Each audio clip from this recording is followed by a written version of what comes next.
Welcome viewers to another Inventors Studio business workshop. My name is Michael with Archemy Design, a design company working with inventors, makers, and innovators to help move their technologies forward. To learn more about Archemy Design, you can visit our website at archemy.design. So today we'll be working through an example of estimating your market size. So once you've established your customer and its segment, an important part of any pitch and any business plan is to understand the size of the opportunity. I've seen hundreds of pitches, and I've done hundreds of my own pitches. And there are some common mistakes that are made, like applying a percentage of market share to define your market size, or broadly applying a total available market to what is actually available to your specific solution.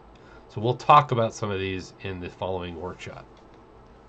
What I hope for you to gain from this video is a very straightforward way to look at your market size, both from the top down and the bottom up. And we'll discuss about what that means. So who is this topic for? It is both for startups and existing businesses. Whether you're a new business that is entering into a new market and a new technology for the first time, or you're an existing business that is moving into a new segmented space or a new market for the first time with a new technology, these are things you would want to do and understand. So what I do is I do recommend that you initially watch this video and then use it as a guide for developing your own market plan and market size estimation in the future. So in any kind of market estimation, you're going to make assumptions and you're going to research information. In any kind of business plan, you're going to be making assumptions and referencing information. So definitely cite your sources and where you got that from. That way, if an investor or someone is looking at your pitch deck or your business plan, they can go verify that. So make it easy for them. Speaking of sources, you don't always need a fancy market research document to get the details on a market size. They can cost anywhere from $1,000 to several $1,000s, and so I'll talk about some great places where you can start to look for some information in this presentation. As you start to understand your market and as it evolves, you can easily make changes to this process and adapt it as you go. And as you learn more, also remember to update your landscape map and your business model canvas. So during these topics, as I've said in the past, I try to align the topics with the areas of the business model canvas. If you're unfamiliar with the business model canvas, I suggest you check out the book Business Model Generation by Alexander Oswalder. There will be a link in the description below on where you can find that book. By mapping out what you currently know and your assumptions of your business in the landscape, you'll learn aspects of your customers, your channels, your revenues, your costs, your key resources, your partners. So the more you understand how your business fits into that landscape, the better you'll be able to assess the value of what you are offering and make informed decisions on changes, pivots, etc. to your business model. However, it also shows your investors that you clearly understand the dynamics of the market that you're serving. The example in this workshop is a fictional example. It's a carryover from the landscape mapping, so I'll carry over the same kind of company. It's fictional, like I said. It does use information that was obtained from actual research data, but there's also several assumptions made. In the various workshops, we'll use the same fictional case to create some continuity between the different sections. So with that, let's get started and go through understanding your market size. So what do we hope for you to take away during this presentation?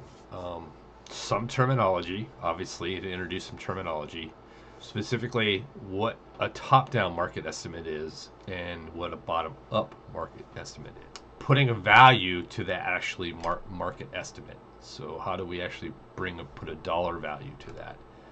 An example of top-down and bottom-up market estimates. A little bit about customer segmentation, as well as what you will get from this is a tool to create your own what we call TAM-SAM-SOM graphic.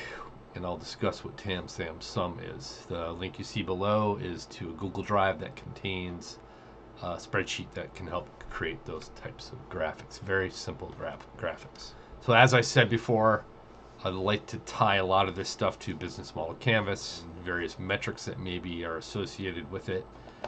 Specifically, when you're looking at market size, it has a lot to do with value proposition, customer relationships, customers, also revenues and channels are also key areas that can come out of starting to understand the market. So yes, value proposition. So really, in the business model canvas, it's cost, performance, brand, competition, have to have, need to have, like to have. What's the compelling reason why someone's going to purchase? And I'm not going to go into detail about all these. If you actually get the book, it discusses these in depth, but I'm just going to kind of cover some of this. Customer relationships. This is all about building awareness, gaining interest, acquiring and maintaining and growing customers. What are customer acquisition costs, conversion rates required to get a customer? Is there a lifetime value associated with a customer? So and they often say, how do you keep, grow your customer base? Market types. Is it an existing market? Are you resegmenting a market? Is it a new market? Is it a clone of another market? Is it multi-sided? Your market type can define your market size, and maybe even that you have several different market types with different sizes and different values. Channels, most people are familiar with channels: direct, indirect, two-step. What kind of margins are there? What do the channel economics look like? How are you going to be promoting? Shelf space. So how do you get your product in front of your customer? And then revenue streams. Understanding what the average selling price is, the number of customers expected per year, the achievable revenues expected. Does your revenue model align with your goals and your customers' expectations?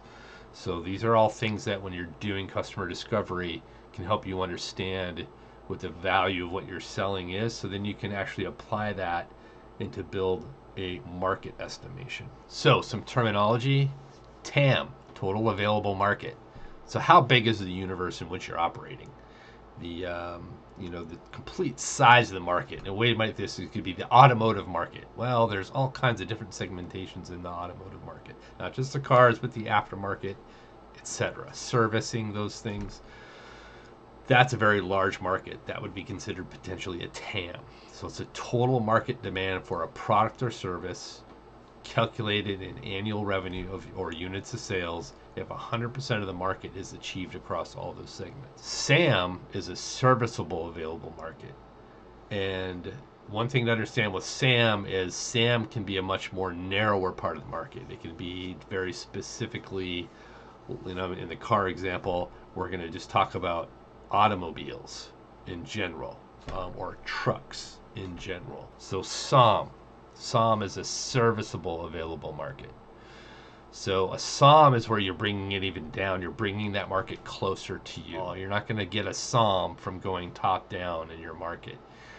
So here's where you're going to look at, for my products and services, what I offer, into the channels and target customer that I know within a given period of time, probably in a given geographic area, or within a certain campaign and an allotted budget.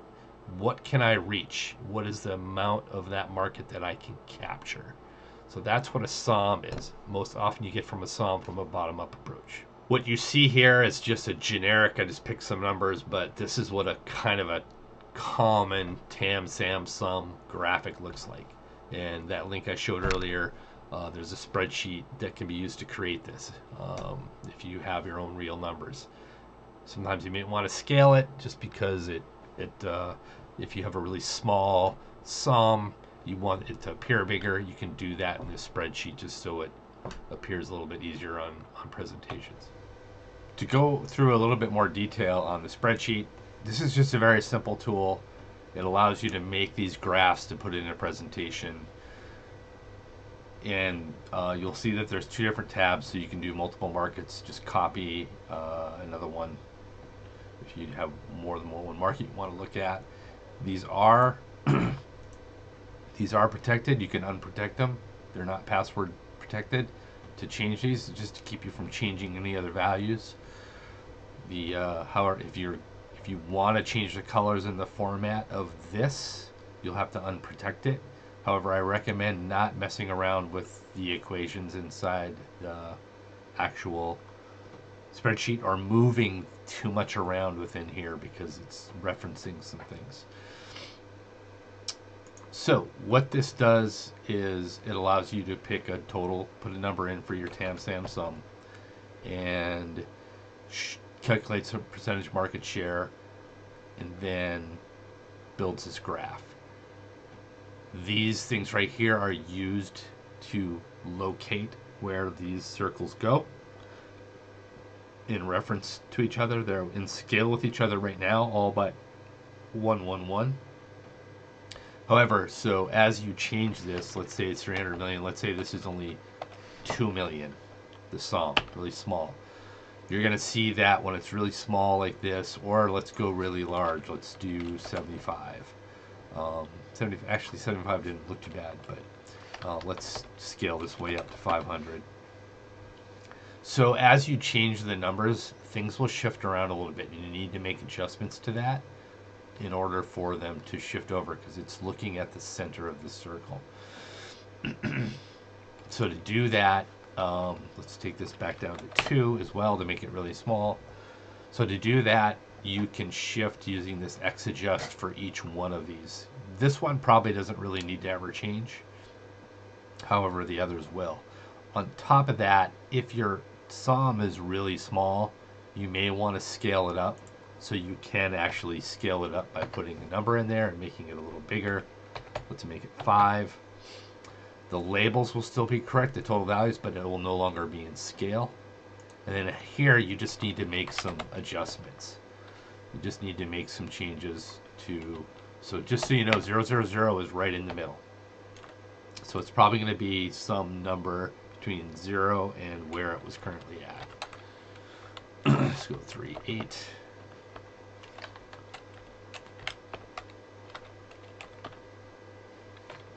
So 0.03 or 4 is probably close enough. And most likely this one is going to be right up. This one is going to be below that since it's scaled 5 times. 0.039, nope, 0.037, how about? You just gotta mess with it. So 0.037 gets it there. If it was at a 1-to-1 scale, then these two numbers would be the same, but they're not. So that's the spreadsheet. It's available to you by clicking on that to go to the Google Drive, and you can download it and use it. So let's talk about what top-down estimate is. So a top-down analysis is really determined by looking at a total market size of potentially a given industry. Example could be the call it the pool industry or recreational pool industry, or even recreationals bring it down. You could just be like the pool industry. That's very large. Is it a commercial pool, residential pool, and is it swimming pools? Is it all kinds of different types of pools, right? And then you can keep breaking that down into certain different sub-segments. So this is often a number provided by many marketing research publications when you're looking at certain industries like this, and can often find these just in a Google search or go to a local library. You can find that big market, but what you're not going to find is how that market is broken down and finding what the sub-segments are. So that is a more difficult thing to find depending on the industry you're in. So that's where you'll turn to some other resources, which we'll talk around. But the one thing about doing this top-down approach, when you're getting these numbers, you're going to find that several different marketing research publications will have slightly different numbers. They determine it in a different way. Some of them can be significantly different than each other. So it's a little fuzzy. It might seem very optimistic in many cases. It's a good idea to have a general idea what the size of the overall market is, but you really need to show that you understand hey, this is this large market, but this is how it's broken down, and this is where we're actually playing. So depending on the data, it's really only good for identifying a TAM and or sometimes yes the SAM, and then from there you're gonna work into what your SOM is. So typically what I'll see in a presentation is a top-down pitch would usually go like, we are in X market and we are going to take 2% of that market within 5 years, and that is a $1 billion $1 billion market, which is $20 million. That's the sales forecast, and that's what it's based on. You want to avoid that. You would never want to open up with that. It's okay to say that where it's a $20 million or a $1 billion market, but then you really need to get specifics of, but this is where we're at and this is what it looks like, which we'll talk about. Another example is here's one is the global renewable energy market is $882 billion and is projected to grow at 8.4% through 2030. That's a true statement. That's an actual statement that you can find out there, search on the internet and understand that. But the pitfall here is that the renewable energy market is a lot of different technologies. It's solar, it's wind, it's commercial, it's residential, there's geothermal, there's all kinds of different technologies in that space. So depending on where your technology applies, that is not really the available market to your specific solution. So there's some pitfalls that you have to realize that when you throw out a number like that, that number likely does not actually apply to what you're doing. So I hear this in pitches every year, every meeting, all the time. People have this, oh, and we think we can take 2% of it, and that's where it stops.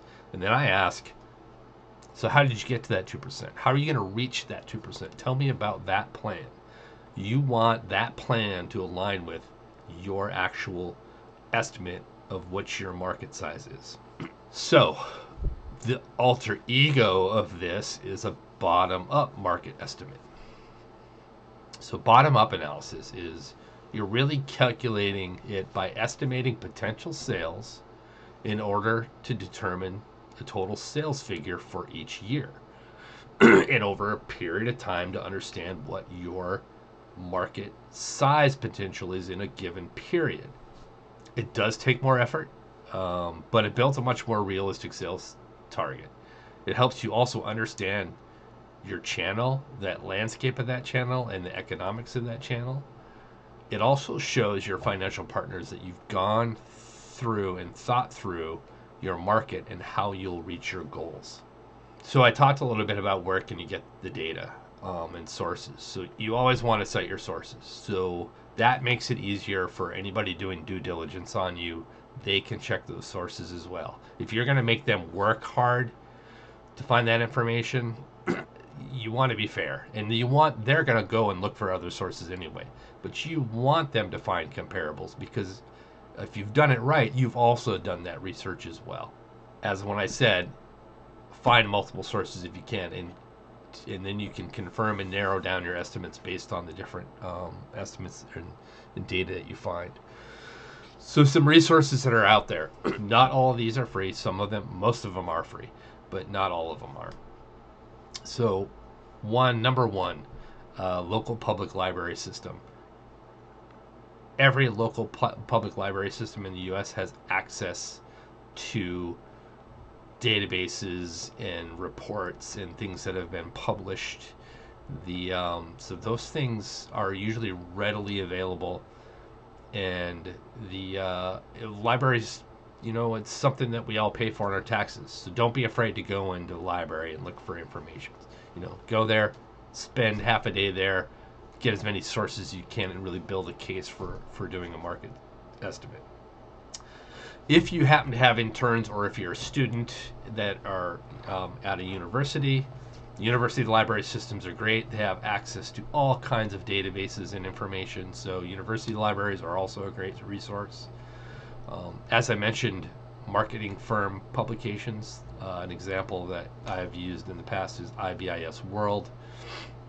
Some organizations and nonprofits, like the Manufacturing Extension Partnership System, they should have access to IBS World, which gives really great industry reports based on just North American industry classification codes. You can just search for a code, find an industry, and hopefully you find a report. They're not all in there, but there's a lot of them in there. The example I have actually uses data from IBIS World. Google search. A lot of people will publicly publish summaries of market research, so you can get a lot of data.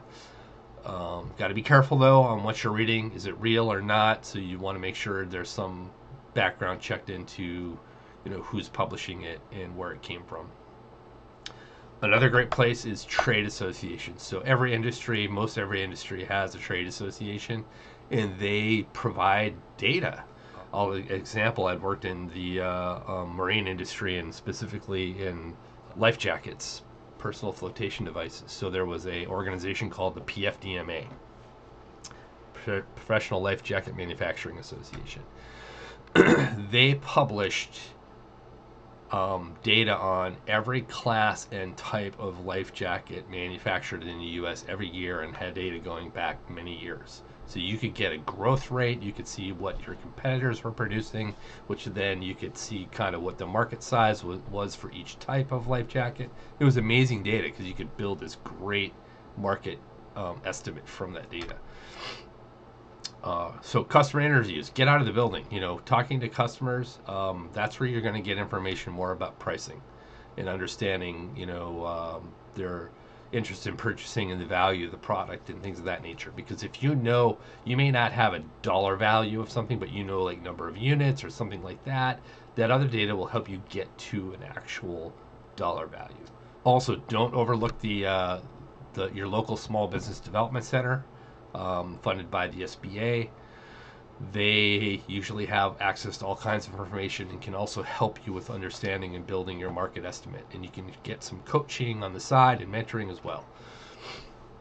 Finally, two others is ThomasNet and NAICS.org. So ThomasNet is going to have information on certain types of businesses that might be your customer. So it's a good way to you can do research to see like, okay, I'm looking for customers that maybe do this in this type of thing, and I have a service or product for them, and you can kind of see how many are out there.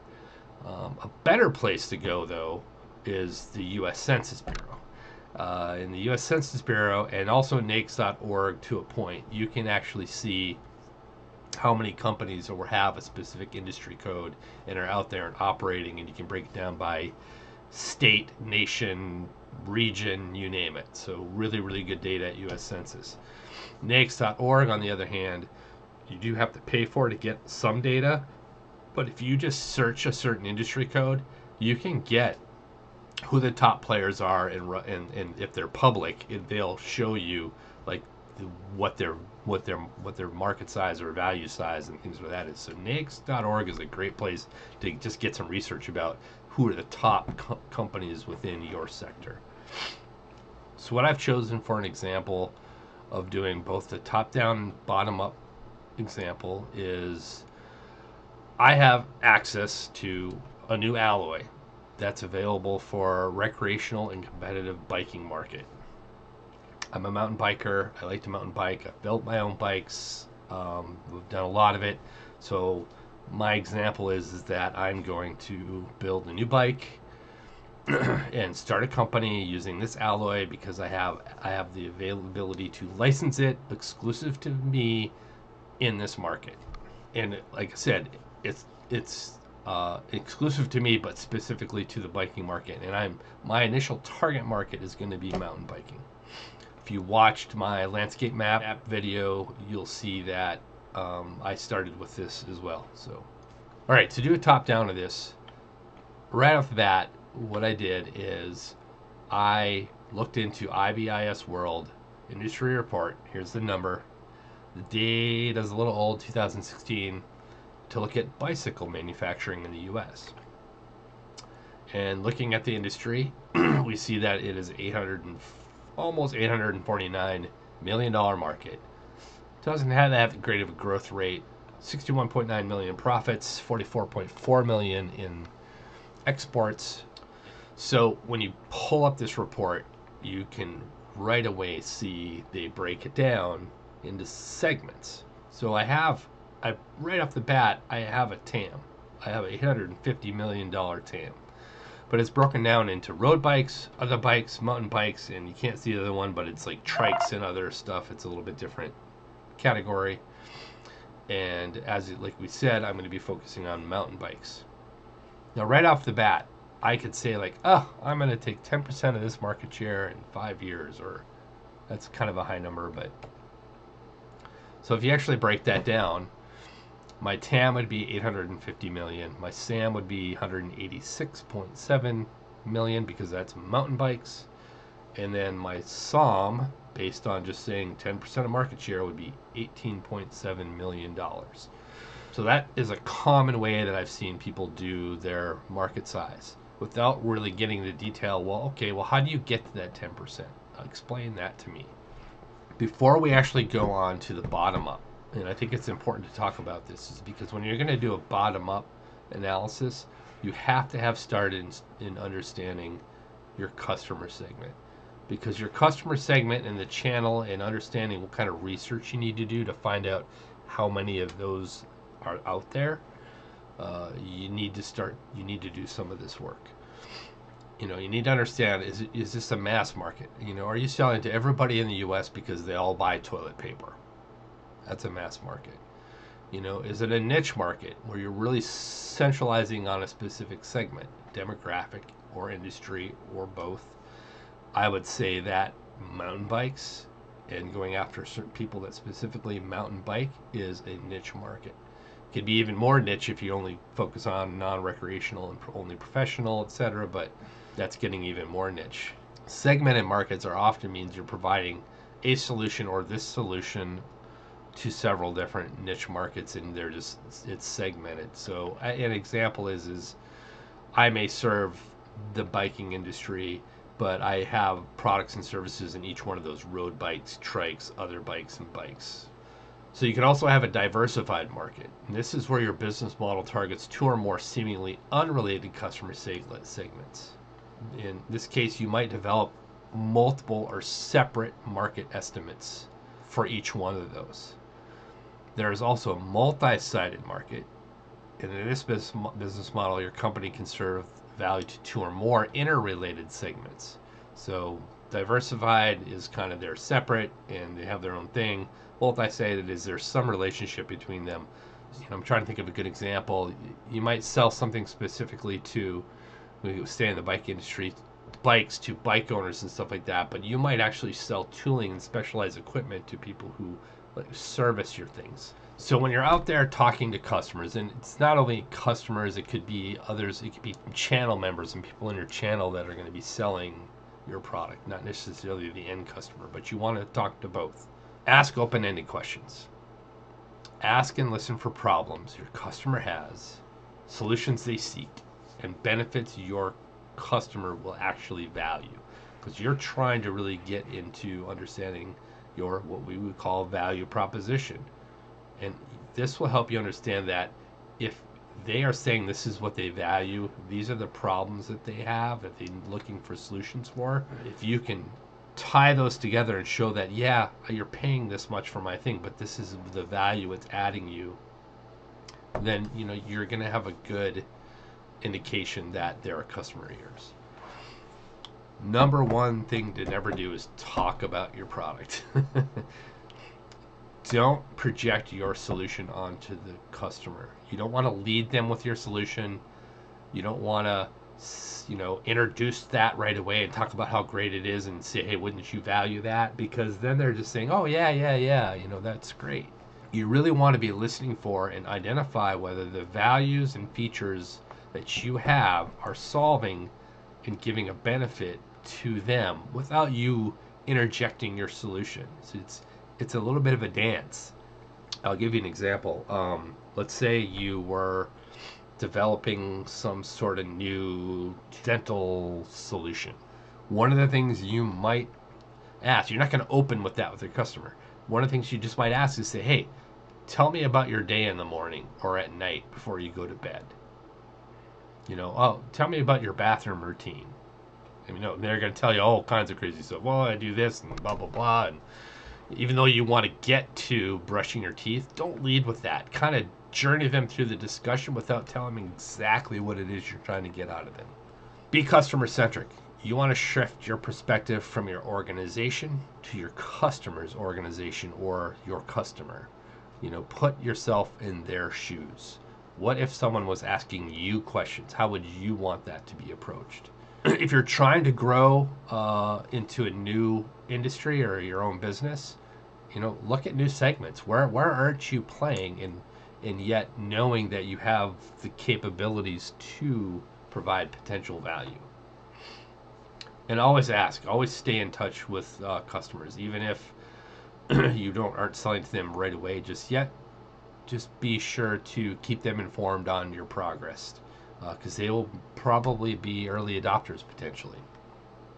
And on top of that, then they become beta. They give you feedback, but their needs will change as well over time. So then you can work on developing new products for them or altering your current product for them.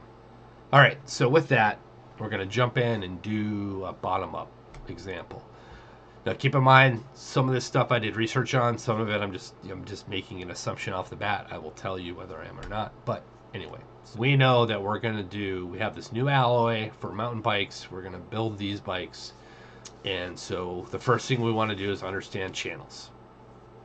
So obviously, most bikes are actually sold in bike shops. Except for COVID, a lot of them was sold online, but in bike shops. By major retailers, by specialty shops, and online.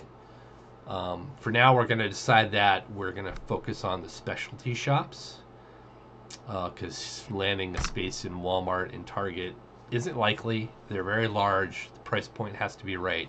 This product is not meant to be in that price point. We may also initially offer online, but only to build a brand and interest for the product. So if we jump in and do some U.S. Census research, we can actually find that there are about 4,100 bike shops in the U.S. And geographically, when I first did this research, I was in the Northeast. There were 600 specialty bike shops within the Northeast that sell mountain bikes. So that's where we kind of started. 600 potential customers or channel partners to sell through within a geographic area. So as I said before, mountain bike is a niche market, and we're also going very niche in the sense that we're really targeting people that go to bike shops. So they're a little bit more enthusiasts about biking and mountain biking, since I'm specifically looking at mountain bikers. I did not go as deep into this part as you can. I would suggest you do, especially if you're going to target recreational versus more intermediate versus what I would call professional bikers. But you're going to want to understand age, gender, income, interests, and build an archetype of your ideal customer. You know, and then understand how many of them are in the target geography. Census data is one way to get that. Joining an association might have this data, especially a bike association or club or something. For us, we're just going to assume, we just came up with a number, that in the Northeast, the people that meet our archetype is 20 million within the Northeast. Just a made up number. The question then we want to ask is, how many of these bike shops that are out there that we've identified as our channel would be willing to stock or carry our bike, that when we would then target these 20 million people to go and purchase this bike from. This is where you have to get out of the building for sure. Find out, if you can, what's the overall turnover is of mountain bikes. How many specific bikes and different brands do they carry? And what are the price ranges and kind of features that are offered, and even services that they offer, whether they carry OEM parts and things like that. So from our research that we did, we find that the average turnover any one brand of mountain bike annually is 25. Some of those are sold directly from stock they have in, and some of them are done by the order, and they come in and they put them and get them out. So it doesn't necessarily mean that those bikes are in the shop, but they pass through the shop. The median price, $450, from a low end of $250 and a high end of $2,500. So you can see there's some very expensive bikes, not that many, a lot that are kind of on the lower end, and then there's this medium range, and the medium range is where we kind of want to be, which you'll see. But so, from the research that we did, this is the numbers we came up with. So now that I know the number, the cost, and I know what the target size is, I can start to build a bottom-up case. So let's do the math. So our assumption is year one, we're going to target 100 bike shops. And of those 100 bike shops, we want to get 25 bikes annually from each one of them. So I'm asking for them, each one of them, to carry 2,500 bikes, and we're going to pass that many through. They may not order them all at once. They may order them in stages, but just to keep it, and then at $600 a price point. But keep in mind, yeah, they're going to sell and push product, but do keep in mind, it's still on you to promote your products. These stores, just because you get on a store, or in a store, or at the store you've always wanted to get to, or with that distributor or that sales rep, if you're not supporting that effort and pushing the product out to your client or your customer or your end customer, it may not work for you. So always keep in mind that there's a whole nother side of marketing your product that's not just getting it in stores. So we're going to sell 2,500 bikes, $600 price point. So in year one, that is $1.5 million is our goal. Like I said, next is what's the plan? What's my plan to reach 20 million potential customers? And how many of those are going to buy? How do I expand to 20,000 bikes by year 5? That's not just putting it in stores, like I said. You have to have a go-to-market plan. What trade shows are you going to go to? What sponsorships are you going to do? What advertising are you going to do? What showcasing and things are you going to do with a bike shop to showcase and, do a biking class or whatever? Those all are what are going to help you reach those people and start to build a brand name for yourself. So based on our plan to reach 20,000 bikes by year 5, and the plan that we've developed,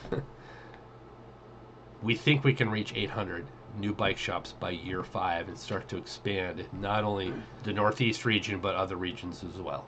And just we're going to work from the east and work to the west, I guess. So that's kind of the plan at a high level. So by year 5, that's a $12 million business. So the way I would work up my TAM-SAM-SOM with my business plan showing that in year 5 we're going to be at $12 million, that means, yes, we have an $850 million total available market. And the segmented part of that, where it is the serviceable available market is of mountain bikes, is $187 million. But with our plan and within our geographic areas that we're identifying and the timeline we're identifying with our specific customer, it is a $12 million company, which is 1.4% of the TAM. I tried to go through that as fast as I can, but not too fast. There's a lot there, and it takes time and it takes practice. So I do recommend that if you're going to be doing a market size estimation for the first time, work with a coach, work with a mentor, work with a consultant that can help you through the process, and maybe even has some research data they can get access to as well. But have a marketing plan too. Start developing your marketing plan and understanding how you're gonna be getting to that goal. But you really won't understand what that goal is until you understand what the available market size is. I don't know what my sales goal would need to be to get to $12 million until I understood how many customers are there and what will they pay for my product. So you have to do that research. Try to focus on one market segment initially. A lot of times you like to entice investors that, we can sell here, here, and here because they all value our product. But you got to start somewhere. Who's your most likely customer that's going to most likely come to the table first? It's not like you're going to ignore those other ones, but you really need to kind of focus in one area initially. And if it doesn't work out, then you shift over to the other one. So stay focused on one segment to start. Understand your channels, those partners, and the economics involved. What are the margins everybody's going to expect? How do they like to get paid? You know, net 30, net 15, pay on receipt, etc. Knock on doors. Talk to potential customers. Talk to channel partners. Go to trade shows just to show up and talk to people. It's a great place to find customers and talk to people is trade shows. Be conservative and factor in sensitivity to your estimates. Once you start to build your financial model, which is another topic we will get into, you definitely want to fudge factor of being overly conservative, you know, in case you're short on reading revenue goals. So it's okay to have a high goal of sales or a relatively high, but don't go too high and don't go too low. But when you start doing your cost and your financials, understand that you may not reach your actual sales goal initially or reach it as quickly as you want, or you might, but you might not. Make sure that you feel like there's enough buffer in what you have in your estimates for your financials. Stay objective and unbiased and have an honest evaluation. A lot of people see bad information that they get from a customer and they want to hide it, so they just deny it or find someone that will say what they want them to say. But if you're hearing enough times that the customer doesn't value it, it's time to pivot. Don't sit on that. It doesn't mean your business is done. It just means you need to shift what that value proposition is, or the segment you're in, or, you know, yeah, the product or service may change some, but that's the whole point about understanding customer, because if you're going to start your own business, you want it to be a success. It's not going to be a success just because you want it to be. Walk through your assumptions with a mentor, an advisor, industry partner, a consultant, a banker, you know, whoever you have a good relationship with, so they can challenge some of those assumptions or give you feedback on some of those assumptions, or even give you ideas of how maybe you can verify those assumptions. Bottom-up calculations are often much lower and they can be sobering, especially when you start to understand that you're getting into doing more of the financial estimates and being like, I'm not making enough money. Then you need to start realizing, am I charging enough? Is there enough value there or margin there? I see so many people that, oh yeah, I'm gonna charge 50% more of my product, or 25% more of my product, or however they want to calculate it. But they don't realize that even though they're selling it, they're not making enough margin, that they can't grow. They've only replaced their costs and cut of their cost of goods of building and delivering their product, but all the other costs involved in running the business they can barely cover, and yet they start seeing demands for more product, and they haven't banked enough money to fund it. So now they got to go back to the investor. So you really have to think through those things and model those things out. So with that, I'm a Calvin and Hobbes fan, and if you don't know who they are, you can look them up. But I like this one because Calvin and Hobbes get in a lot of trouble. They like to go on some adventures, but that's what this is really like. You have this big white sheet of paper to draw on, a day full of possibilities, so go explore. So with that, thank you for watching this video. So please feel free to leave comments and questions below. Reach out if you would like. I'll answer them as I see them. So thanks very much and have a great day.